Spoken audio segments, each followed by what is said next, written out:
the Shells moment. Chris Canty, Evan Cohen with you. Ryan Clark popping in. Hey! Let's start with the obvious place, CeCe's wallet. We've all been observing this. There's been a big theme on the show.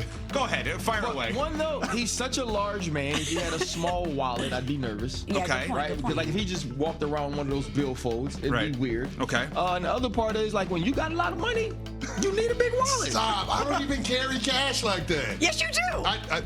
That was cash he that has you a gave person me in from there, a long time ago. And the reason why it's still in there, it shows you I don't spend cash. Also, Give it to me. I can spend it. No.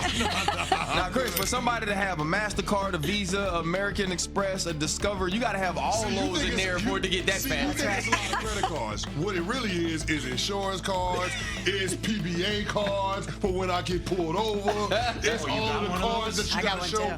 TSA when you go to the airport. I didn't know you had to show so many different forms of identification when you got to the airport. Passport, driver's license, global entry card. You got to show 3 or 4 pieces of ID just to get on the damn plane.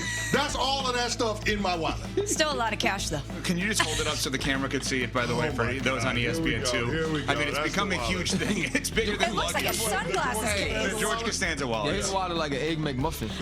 Like, for sure. RC, the news yesterday, Joe Flacco named starting quarterback for the Browns. That was obvious. The less obvious thing is what happens after that. Your reaction to all of it? Yeah, I think the first thing to me, it shouldn't have been obvious. Though, like we know who Joe Flacco is, right? Joe Flacco was a guy that was working to see if he was going to start his TV career 2 years ago. And yes, he has a great finish in 2023. He goes to Indianapolis. He's not able to really take the starting job there from Anthony Richardson. And now that he's back, you're making the comfortable decision, right? This is like when people spin the block in a relationship. You know what I mean? It's like you had a girl and she was good, or you had a guy and he was good, but you was like, I'm kind of getting over this. You went out in them streets and them streets wasn't hot for you, so now you go back to the old thing. That's what they've done. Instead of looking at Dylan Gabriel and looking at Shedeur Sanders and saying, can one of these young men be our franchise quarterback of the future, knowing that we have 2 first-round picks in 2026? Make sure you know what's in your building before you have to go scout and evaluate those next crop or that next crop of quarterbacks. And so for me, they took the easy way out. But Adam Schefter said it yesterday, right? When we look at the depth chart, who's listed as number 2 is now what's important. Is that Kenny Pickett, and you're going to say, okay, now we're going to play the 2 older guys, or are you going to be getting either Dylan Gabriel or Shedeur Sanders ready to play, like Chris said in the break, because you don't expect Joe Flacco to be your starter for 17 weeks. RC, switching gears, we saw Matt Stafford for the first time this preseason at practice. He's been dealing with the back injury. Do the Rams already have buyer's remorse for bringing back Matt Stafford? You know what? I was there during the training camp. And it was earlier in training camp, and it wasn't like a huge sense of urgency, right? They felt like the back flared up. It was going to be a pain management thing, and then he'd be ready for the season. Even listening to Sean McVay talk about the practice yesterday, he said we're going to go day by day and week by week. And I don't like that. Yeah. You know, I was talking about it with Dan, right? He was talking about how tough Matthew Stafford was and how he's played through so many things, whether it be in Detroit or Los Angeles. Toughness doesn't have an expiration date. Your ability to recover does. Right? And so when you play Danielle Hunter and Will Anderson in week 1 and you under that heat and that physicality, what's week 2 going to look like?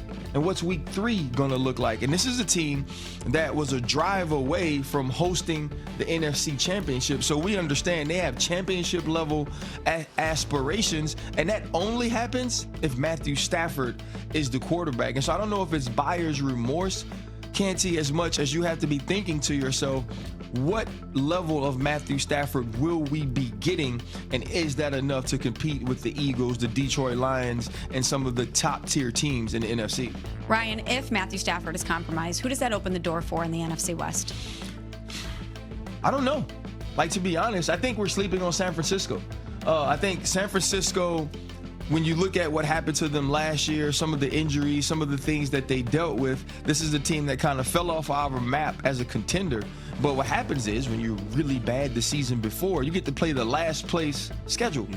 And now Brock Purdy is secured going forward. You are healthier on offense. You're going to wait to probably like week 6, they said, so Brandon Ayuk can be back. But if Kyle Shanahan can keep this team together, if they can be healthy throughout most of this season, I think they have the easier schedule. And also too though, like, experience in winning, it becomes a habit, right? This is the team that understands how to win. This is the team that believes last year was the anomaly, right? That the stuff that they did before that wasn't the fake stuff. That's truly who the San Francisco 49ers are. And so I believe it opens the door for them, because we still don't know what the Arizona Cardinals are going to be under Jonathan Gannon this year. We don't know if Sam Darnold with Minnesota was a fluke.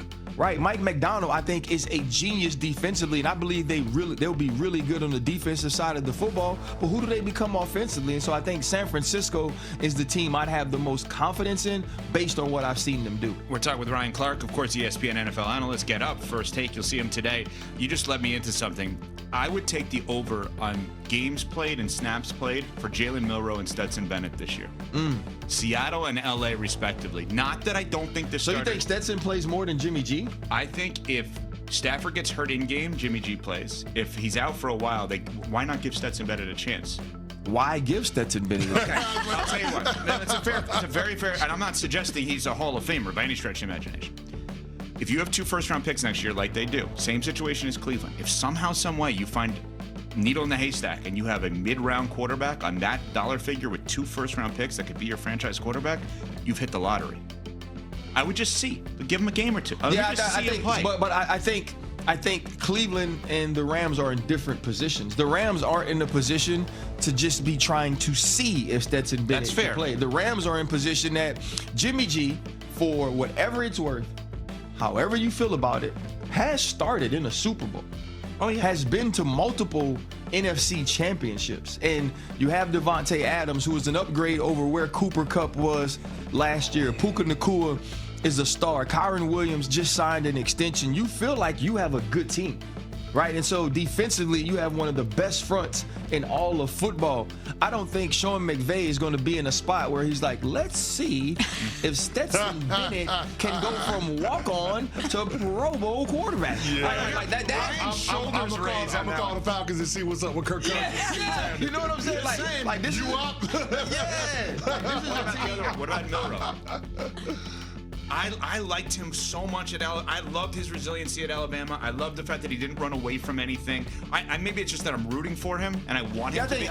I think you're rooting for him. I think you're putting him through more adversity than he had outside of not playing as well as he should have. Okay, that's fair. Right. I think, you go back to that Georgia game, and I heard you talking about Ryan Williams, who is like crazy. We don't speak about this dude more. Yeah. He's an absolute stud. Ryan Williams goes crazy against Georgia, and we're sitting here thinking to ourselves, okay, Jalen Milroe might be a first-round draft pick.